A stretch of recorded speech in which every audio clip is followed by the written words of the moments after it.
مشہور ہے کہ 27 رمضان کو شب قدر ہے، لیکن حتمی نہیں ہے، فیصلہ کن نہیں ہے، کیونکہ جس نبی نے بتلانا تھا اس نبی نے خود اس طرح بتلایا کہ آخری عشرے کی طاق راتوں میں تلاش کرو۔ حتمی فیصلہ نہیں ہے، بہت ساری چیزیں تو ان میں اللہ نے معراج النبی کا واقعہ جو تاریخ حتمی ہے اس کو مخفی رکھا ہے۔ ان میں کئی حکمتیں، ایک حکمت یہ کہ اگر وہ رات کا پتہ چل جاتا تو لوگ بدعات اور رسومات رسمیں بہت زیادہ کرتے ہیں۔ وہ رات چھپی ہوئی ہے پھر بھی لوگ رسم کر رہے ہیں، حلوے کی رات، جلوے کی رات، آتش بازیاں اور چراغے کی رات، جھنڈے کی رات، پتہ نہیں کیا کیا رات بنا دی۔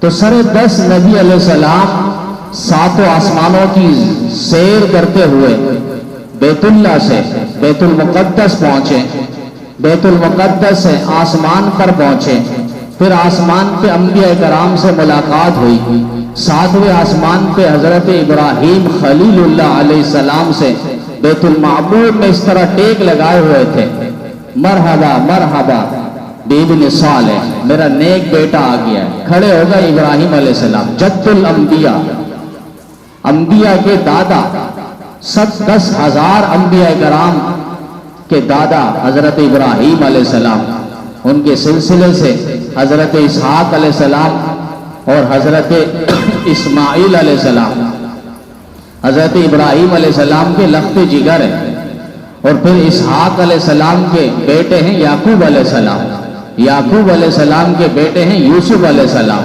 پھر یہ بنی اسرائیل میں انبیاء کرام کا ایک سلسلہ چلتا رہا، اور دوسری بیوی سے حضرت اسماعیل علیہ السلام تھے، اس سے صرف ایک نبی آئے جو سارے نبیوں کے امام بنے، سارے نبیوں کے خاتم بنے، جسے ہم کہتے ہیں خاتم الانبیاء، امام الانبیاء، افضل الانبیاء، محبوب کبریا، سید الانس والجنات، سید الاولین والآخرین، رحم راشدین، امام الاولین، امام المرسلین، امام المعصومین، ابو بکر عمر عثمان و حیدر کے پیغمبر، رقیہ زینب ام کلثوم اور فاطمہ کے ابا، اور حسنین کریمین مجتبین کے نانا محمد الرسول اللہ صلی اللہ علیہ وسلم۔ تمام نبیوں کے امام بنے، تمام نبیوں کے خاتم بنے، خاتم الانبیاء۔ آخری خصوصیت، یہ خصوصیت پیغمبر میں سے ختم نبوت کا تاج اللہ تعالیٰ نے اعزاز ہمارے نبی کے سر پر رکھا ہے۔ تو حضرت ابراہیم علیہ السلام سے ملاقات ہوئی بیت المعمور میں، اور پھر اس کے بعد سدرۃ المنتہا، اور وہاں سے عرش معلیٰ پہ نبی علیہ السلام اللہ تعالیٰ کے پاس پہنچے۔ لی مع اللہ وقت، نبی علیہ السلام نے فرمایا جب میں اللہ کے عرش پہ پہنچا ایسا وقت آیا میرے سامنے کہ میں ایسے جگہ پہ اللہ کے پاس پہنچا جو اس مجھ سے پہلے اور نہ میرے بعد کوئی وہاں پہنچ سکے گا، نہ کوئی نبی، نہ کوئی مرسل پیغمبر، نہ کوئی فرشتہ۔ اس جگہ پہ اللہ تعالیٰ نے مجھے پہنچایا۔ فَكَانَ قَابَ قَوْسَيْنِ أَوْ أَدْنَىٰ، اللہ نے فرمایا قریب ہو جائیے، قریب ہو جائیے، تو زیادہ ہو کر اللہ تعالیٰ کے نور کی تجلیات کے سامنے نبی علیہ السلام قریب ہوتے چلے گئے۔ کئی باتیں ہوئی، سرے دس صرف اس واقعے کو رکھنا ہے کہ معراج النبی ہم چٹپٹی انداز میں بڑے شوق اور ذوق کے ساتھ، دلچسپی اور محبت کے ساتھ سنتے ہیں، یہ بھی ایمان کی نشانی ہے، لیکن ساتھ ساتھ جو نبی علیہ السلام اتنا لمبا سفر کر کے آ رہے ہیں اور جا رہے ہیں، کوئی واقعہ، کوئی تحفہ تو ہے جو نبی علیہ السلام امت کے لیے، مجھ آپ کے لیے، قیامت تک آنے والی ایک ایک انسانیت کے لیے، فرد و بشر، انس و جن کے لیے وہ پیغام اور تحفہ انعام جو لے کر آئے وہ کیا ہے؟ فرمایا 3 تحفہ ہے۔ صلوات الخمس، 5 نمازوں کا تحفہ، یہ نبی علیہ السلام معراج میں اللہ سے لے کر آ رہے ہیں۔ سارے احکامات کا نزول اور حکم اللہ تعالیٰ زمین پر کر رہے ہیں، لیکن نماز کی فرضیت کے لیے اور حکم کے لیے اللہ تعالیٰ نے اپنے محبوب پیغمبر کو آسمان پر عرش برین پر بلایا ہے۔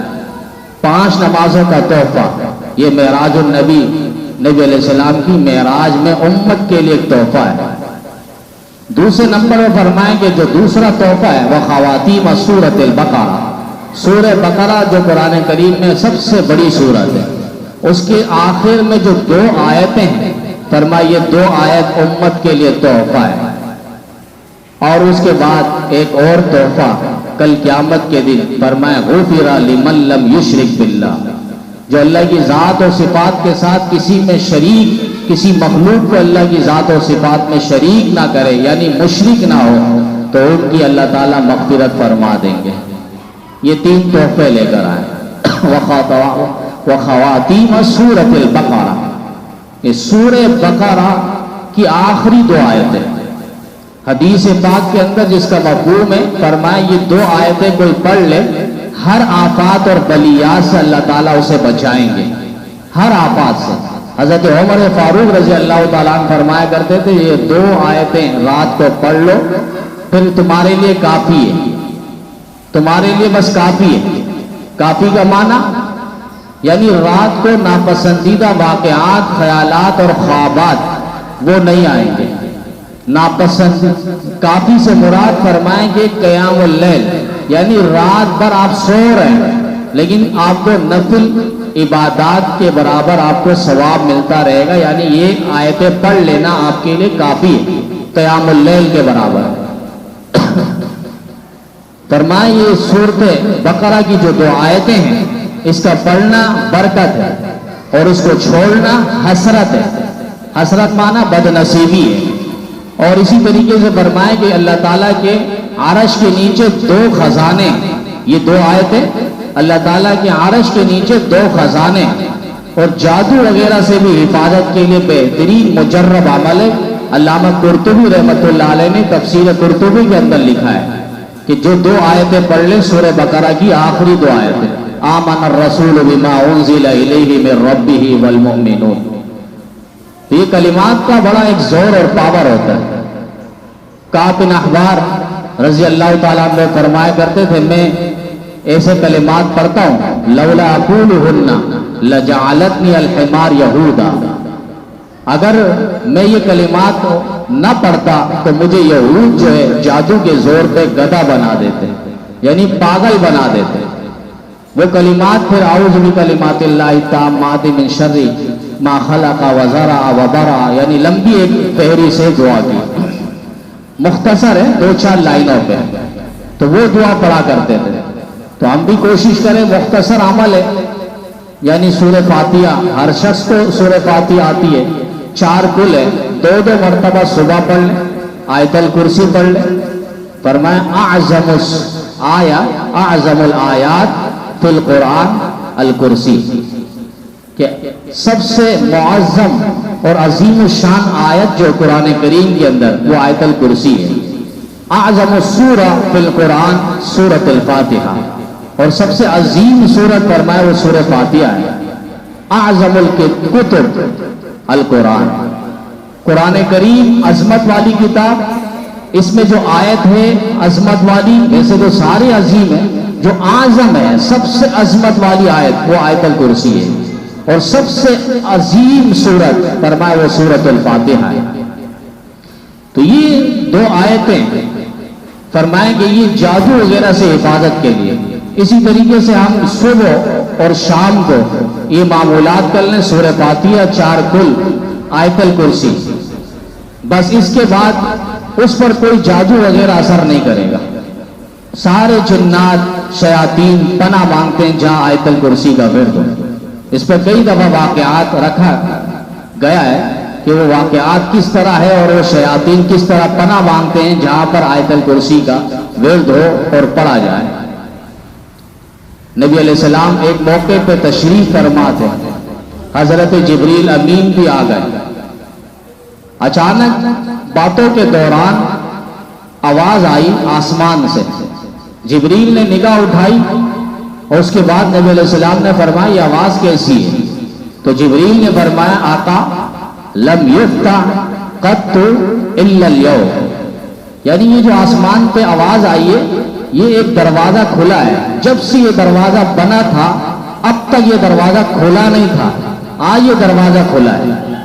پھر فرمایا اس سے فرشتہ آ رہا ہے، یہ جو فرشتہ آ رہا ہے آپ سے بات کرے گا، اور یہ فرشتہ بھی جب سے پیدا ہوا ہے، اس کے بعد سے فرمائیں کہ یہ اب اس دروازے سے نکل کے آ رہا ہے۔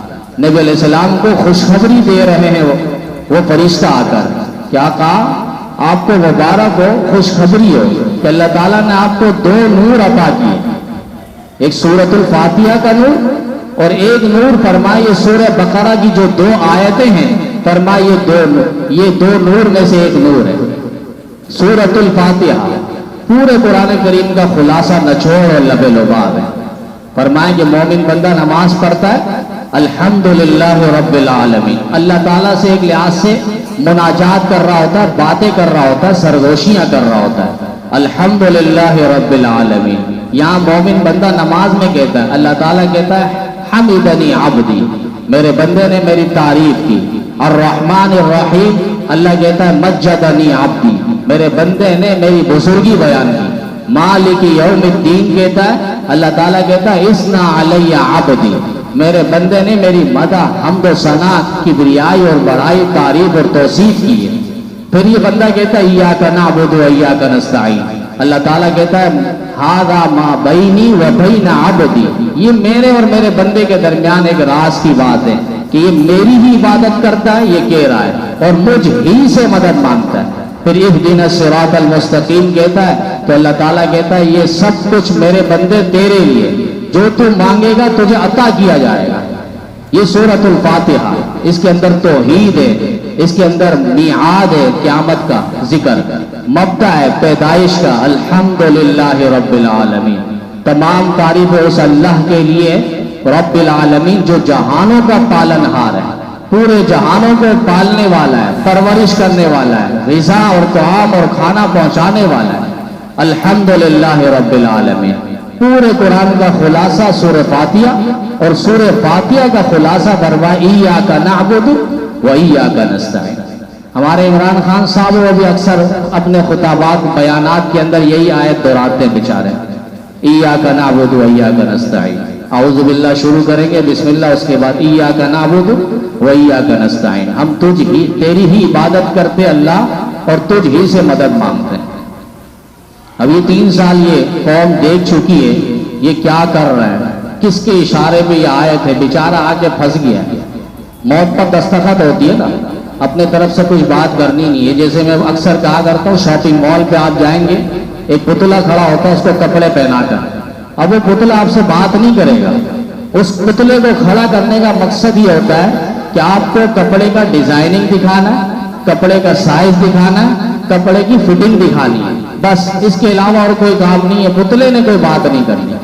اسی طرح یہ سمجھ لیں وزیر اعظم صاحب ہمارے، یہ کوئی بات نہیں، سب اشارات پہ باتیں ہو رہی ہیں، کب مہنگائی ہو، کب عوام کو تہس نہس کرنا ہو، ملک کو کس طریقے سے اس طرح نہس پہ چلانا ہو، 70 سالہ تاریخ پر ایک لحاظ سے پانی پھیرنا ہو، عوام سسک کر اور بھلک کر وہ مر جائے، کچھ بھی ہو جائے، بس یہ اپنی بات کریں گے ایاک نعبد و ایاک نستعین۔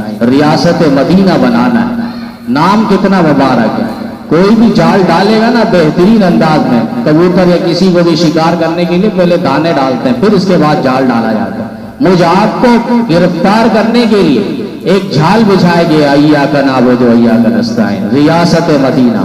وہ عمر فاروق رضی اللہ تعالیٰ قربان جائیں ایسے حاکم وقت پر، خلفائے راشدین کے دور کا نظام اور عدل آپ دیکھیں۔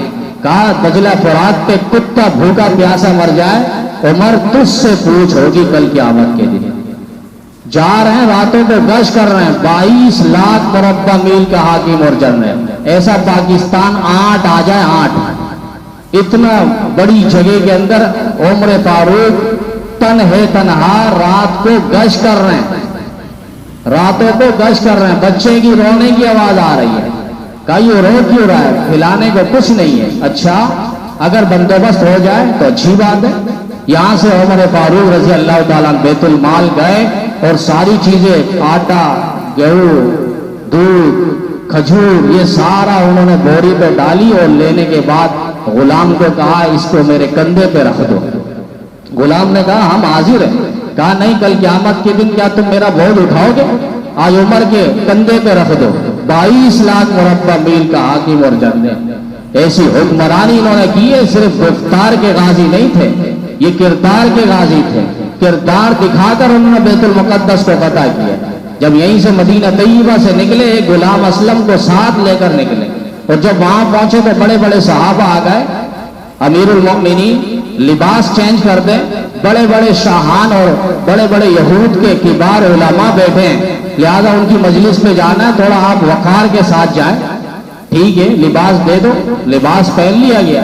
چند منٹوں کے بعد بے چینی ہو رہی ہے، یہ لباس میرے جسم پر سج نہیں رہا، مزہ نہیں آ رہا، وہ مدینے کی ہوا اور مٹی جس پہ لگی ہے وہی لباس مجھے دے دو۔ وہ لباس پہن کر یہود کے کبار کے علماء کے پاس حاضر ہوئے۔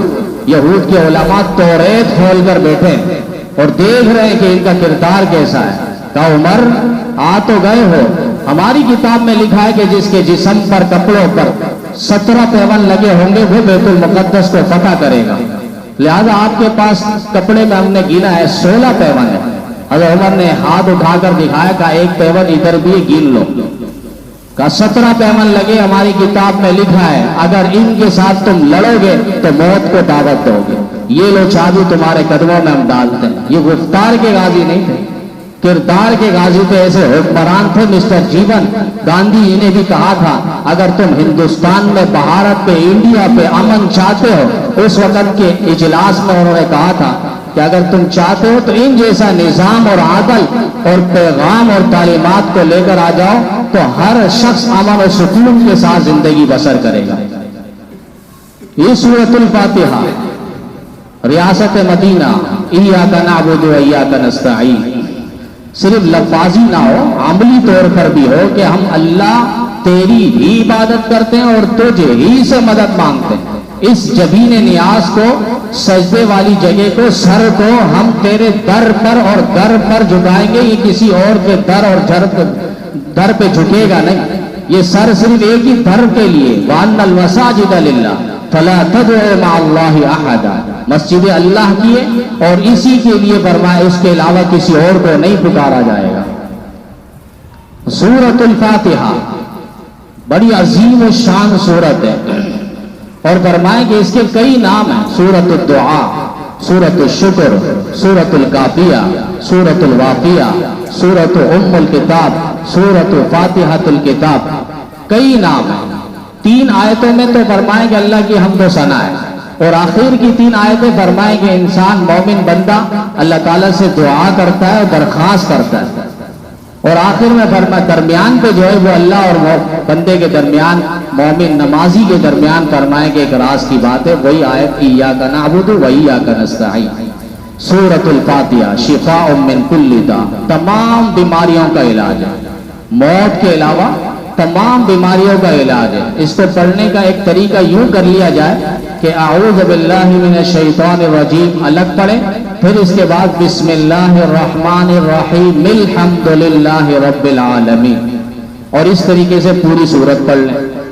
اگر کوئی زیادہ ایسی بیماری جو ختم ہونے والی نہیں ہے اور ڈاکٹر نے بھی جواب دے دیا، پھر اس کو ایک مخصوص طریقے سے یہی انداز ہے، مگر اس کو فجر کی نماز میں سنت کے بعد اتنا وقت ہو اندازے کے مطابق کہ ابھی فرض نماز شروع ہونے میں دیر ہے، میں 41 مرتبہ سورہ فاتحہ پڑھ لوں گا اور 15 مرتبہ درود پاک، فرمایا اس طریقے سے پڑھ کے پانی میں دم کر کے اس مریض کو دے دیا جائے، مجرب عمل ہے، انشاءاللہ یقینی طور پر اس کو شفا ملے گی۔ اور اگر بالکل کم درجے کا ایسی بیماری ہے، گھر پہ کوئی بیمار ہو جاتا ہے، تو 7 مرتبہ پڑھ کے اور 7 مرتبہ درود پاک پڑھ کے دم کر کے دے دیا جائے، انتہائی مجرب عمل ہے، تجربہ شدہ عمل ہے۔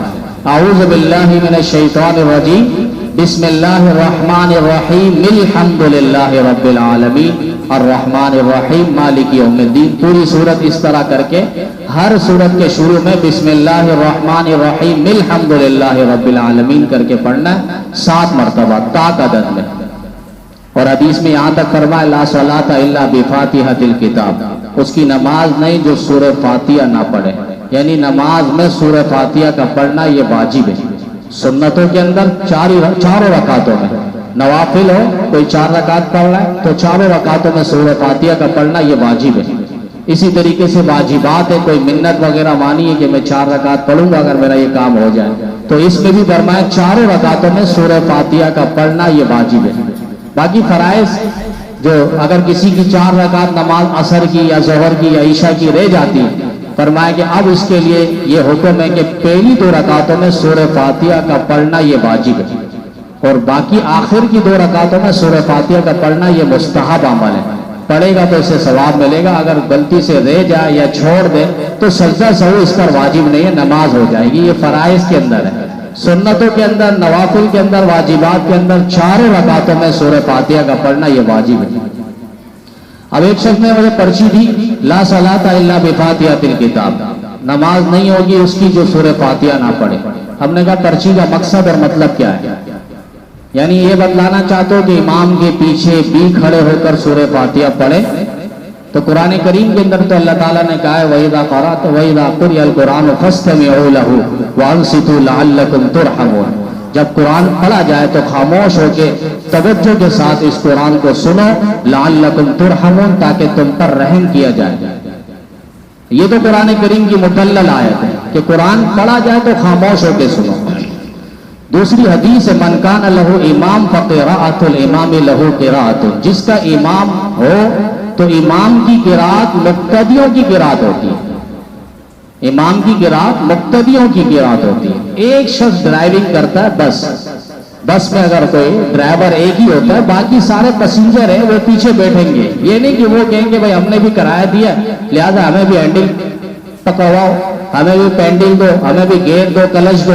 یہ پھر مذاق ہو جائے گا. گاڑی پھر منزل مقصود پر نہیں پہنچے گی، کسی کھائی پر یا کسی گاڑیوں سے جا کر وہ ٹکرا جائے گی. تو اسی طرح امام ہوتا ہے وہ ضامن ہوتا ہے، اللہ کے سامنے درخواست پیش کر رہا ہوتا ہے، بس اب وہی صرف پڑھے گا. جیسے ایک علاقے کا مسئلہ ہو جاتا ہے تو لوگ اپنا ایک نمائندہ چنتے ہیں کہ بھائی آپ صحیح بات کر سکو گے. دفتر میں جانا ہے کہ الیکٹرک کے دفتر میں یا اسی طریقے سے گیس ہے، کوئی اور نظام ہے، دفتر ہے، تو ایک شخص کو آگے کیا جاتا ہے اپلیکیشن تیار کر کے، درخواست لکھ کر.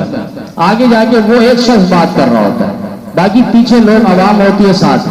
اگر وہ سارا لوگ شروع ہو جائے تو دفتر میں بیٹھنے والا شخص کہے گا یہ کیا ماجرا ہے، بھائی ٹھیک ہے آپ سب خاموش ہو جائے، آپ کا یہ نمائندہ آگے آ چکا ہے، یہی بات کر رہا ہے، بس کافی ہے.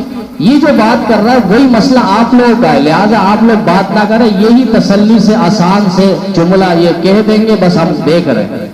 اسی طرح سب کا مسئلہ نماز کے اندر، جماعت کے اندر ایک ہی ہوتا ہے. امام جو قرات کر رہا ہوتا ہے پیچھے قرات کرنے کی ضرورت نہیں ہے. ہاں پیچھے اس صورت میں جب نماز میں داخل ہو تو اللہ اکبر کہہ کے داخل ہو. رکوع میں جائیں گے تو رکوع کی تسبیح پڑھیں گے، سجدے میں جائیں گے تو سجدے کی تسبیحات پڑھیں گے. پھر اتحیات میں جب بیٹھیں گے اتحیات ہے، درود شریف ہے، اس کے بعد کی دعا ہے وہ پڑھیں گے. وتر کی نماز ہے، رمضان المبارک میں جماعت ہوتی ہے، سنت ہے، اس میں فرمائیں گے وتر میں تیسری رکعت میں جب اللہ اکبر کرتے ہیں دعائے قنوت کا پڑھنا فرمایا وہ ساتھ ساتھ پڑھیں گے. یہ چیزیں باقی سورہ فاتحہ یا سورت امام پڑھے گا تو پیچھے مقتدیوں کے ذمہ نہیں ہے. دوسری بات ہم نے کہا لا صلاۃ الا بفاتحۃ الکتاب، نماز نہیں ہوگی اس کی جو سورہ فاتحہ نہ پڑھے. ہم نے کہا یہاں پر کہاں لکھا ہے کہ امام کے پیچھے جو نماز سورہ فاتحہ نہ پڑھے اس کی نماز نہیں ہوگی؟ یہاں تو یہ لکھا ہوا ہی نہیں. اور ہم بھی مانتے جو منفرد ہے یعنی اکیلا نماز پڑھ رہا ہے اس کے ذمہ یہ حدیث ہے، اس کے ذمہ یہ حدیث ہے کہ وہ اگر سورہ فاتحہ نہیں پڑھے گا تو وہ اس کی نماز نہیں ہوگی. تو الحمدللہ فقہ حنفی اور مسلک حنفی یہ رائج اور عالمگیر مسلک ہے. پوری دنیا میں 95% اس مسلک پر عمل ہو رہا ہے اور بالکل سیدھا اور بہترین انداز میں قرآن اور حدیث کی ایک لحاظ سے ترجمانی ہے. اور آج بھی نعمان بن ثابت امام اعظم ابو حنیفہ رحمۃ اللہ علیہ کا نام چمکتا دھمکتا روضہ اقدس مسجد نبوی میں آپ جائیں تو وہاں دیکھیں گے ستون پہ باقاعدہ امام اعظم ابو حنیفہ رحمۃ اللہ علیہ کا نام لکھا ہے نعمان بن ثابت رحمۃ اللہ علیہ. تو یہ بڑا مقام اور مرتبہ ہے، اللہ تعالیٰ نے انہیں نصیب کیا امام اعظم ابو حنیفہ رحمہ اللہ. جب ہم یہ بات رکھتے ہیں تو بعض ایسی مجلس میں لوگ ہوتے ہیں جو خشکی ذہن والے ہیں، وہ کہتے ہیں بھائی امام اعظم ابو حنیفہ کے واقعات کیوں رکھتے ہیں، اس سے کیا فائدہ ہوگا، عوام کو کیا پتہ چلے گا. تو پتہ چلنے کے لیے تو ہم بتا رہے ہیں امت پر ایک بہت بڑا احسان ہے. 12,90,000 مسائل انہوں نے قرآن و حدیث سے نکالیں امام اعظم ابو حنیفہ رحمۃ اللہ علیہ قرآن و حدیث کو سامنے رکھتے ہوئے انہوں نے مسائل نکالے. اب آپ دیکھیں پانی تو زمین کے اندر ہے نا، لیکن میں اور آپ پانی نہیں نکال سکتے، ہم لوگ اس کے ماہر نہیں ہیں. جو اس کے ماہر ہے اسی کو بلایا جائے گا. ہم پورا سال لگا دیں گے، ایک گھونٹ پانی نہیں آئے گا. وہ آئے گا مہینے کے اندر پانی نکال کے آپ کو دکھا دے گا، کیونکہ وہ اس کے رجال کار ہے، ماہر لوگ ہیں. تو وہ قرآن و حدیث کے ماہر لوگ ہیں. پہلے ہی سے مسئلہ اندر تھا، لیکن امت کو، عوام کو مسئلے کا پتہ نہیں، تو وہ مسئلہ نکال کر دکھا رہے ہیں. جس طرح پہلے سے پانی زمین کے اندر تھا، لیکن اس کو نکالنے کے لیے ماہر کار کی ضرورت ہے. لوگ کہتے ہیں اپنی طرف سے انہوں نے مسئلے نکالے. امام اعظم ابو حنیفہ رحمۃ اللہ علیہ قربان جائے 12,90,000 مسائل نکالے. سورۃ الفاتحہ شفاء من کل داء، اس کا ورد ہو، فرمائے کہ 7 مرتبہ اسی انداز میں ہو اور 7 مرتبہ درود پاک ہو. یہ پہلا تحفہ ہے معراج النبی میں. فرمائے کہ سورہ بقرہ کی 2 آیتوں کا ورد کرنا. ایک اور تحفہ دیا اللہ تعالیٰ نے، فرمائے کہ وہ شفاعت ہے. شفاعت یعنی غفر لمن لم یشرک باللہ. نبی علیہ السلام کل قیامت کے دن سفارش کریں گے، شفاعت کبریٰ، اور اس کے بعد حساب کتاب شروع ہوگا. قرآن کریم کے اندر بھی اللہ تعالیٰ نے فرمایا 2 قسم کی شفاعت اور سفارش کی اجازت ہوگی. ایک تو اذن الہی ہوگا، اللہ تعالیٰ جس سے اجازت دے وہ سفارش کریں گے آ کر. اور دوسرے نمبر میں فرمائیں گے وقال ثوابا من اذن له الرحمن وقال ثوابا، لیکن وہ بھی کرے گا جو ٹھیک اور صحیح درست پیغام اور اللہ کے سامنے بات کرے، سفارش کرے. اس کے علاوہ لوگ اپنے اعمال، فرمایا جو اعمال کیے وہ اعمال بھی سفارش کریں گے. روزہ ہے، نماز ہے، حج ہے، فرمایا یہ ساری چیزیں بھی اللہ تعالیٰ کے سامنے آ کر سفارش کریں گے. اور اسی طریقے سے فرمائیں کہ انبیاء، اولیاء، صلحاء، شہداء، فقراء، حفاظ کرام، وہ نابالغ بچے جو دنیا میں نابالغ کی عمر میں دنیا سے چلے گئے تھے، وہ اپنے والدین کی طرف سے سفارش کریں گے. تو یہ سفارش کا سلسلہ چلے گا. اور نبی علیہ السلام فرما رہے ہیں غفر لمن لم یشرک باللہ، اللہ تعالیٰ سب کی مغفرت کر دیں گے، مگر جو شرک کرنے والے ان کو اللہ تعالیٰ معاف نہیں کریں گے. گناہگار ہے، بدعمل ہے، کچھ وقت کے لیے انصاف کے اور قانون کے دائرے پہ وہ عذاب میں جائیں گے، جہنم میں عذاب بھگتیں گے اور اس کے بعد جنت پہ چلے جائیں گے. لیکن جو کافر ہے اور مشرک ہے، فرمایا وہ ہمیشہ کے لیے جہنم میں رہیں گے. اللہ تعالیٰ نے ان پر جہنم کو حلال کر دیا اور جنت پہ اللہ تعالیٰ نے ان پر حرام کر دیا. جنت پہ یہ نہیں جا سکتے. ان اللہ حرم علیہ الجنہ ومأواہ النار، ان کے لیے ہمیشہ کے لیے ٹھکانہ جہنم ہوگا. جو مشرک ہے، اللہ کی ذات و صفات کے ساتھ مخلوق میں سے کسی کو شریک ٹھہرائے. تیسرے نمبر میں فرمائیں کہ نماز کا تحفہ اللہ تعالیٰ نے معراج کے اندر نبی علیہ السلام کو دیا. نماز کا تحفہ، نماز فرمائے کہ اسی کے اندر ہمیں رزق کی فراوانی اور کشادگی نظر آتی ہے. نماز کے اندر ہی فرمائے دل کا سرور و سکون اور ٹھنڈک ہے.